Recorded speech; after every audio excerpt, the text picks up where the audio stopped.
Railway कर्मचारियों को Diwali bonus पास होने के बाद केंद्रीय कर्मचारी की बेसब्री बढ़ती जा रही है। केंद्रीय कर्मचारी अपना महंगाई भत्ता बढ़ने और दिवाली बोनस का इंतजार कर रहे हैं। ऐसी उम्मीद है कि सरकार अगले हफ्ते डीए बढ़ाने का ऐलान कर सकती है। केंद्र सरकार के कर्मचारी और पेंशनर्स को महंगाई भत्ते यानी डीए और महंगाई राहत यानी डीआर में दिवाली से पहले बढ़ने का इंतजार कर रहे हैं। आमतौर पर सरकार दिवाली से पहले इसकी घोषणा करती रही है, लेकिन इस बार अभी तक कोई नोटिफिकेशन जारी नहीं किया गया है। बुधवार को सरकार ने रेलवे कर्मचारियों का परफॉर्मेंस बेस्ड बोनस पास कर दिया है। 24 सितंबर को हुई कैबिनेट बैठक में रेलवे कर्मचारियों के लिए 78 दिन की सैलरी के बराबर परफॉर्मेंस लिंक्ड बोनस को मंजूरी दी गई है, लेकिन डीए या डीआर बढ़ोतरी को लेकर अभी कोई अपडेट नहीं दिया गया।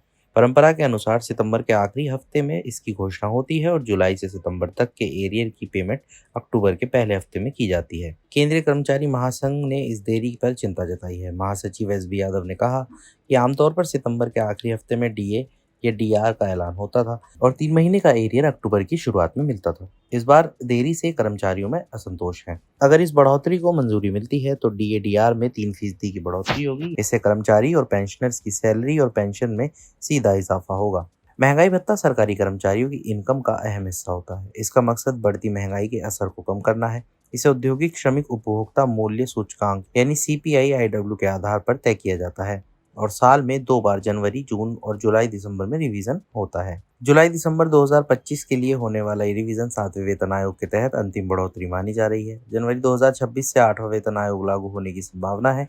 कुल मिलाकर सरकार के इस फैसले का इंतजार लाखों कर्मचारियों और पेंशनर्स को है। दिवाली से पहले अगर इसकी घोषणा होती है तो त्योहार की खुशियां दोगुनी हो जाएंगी।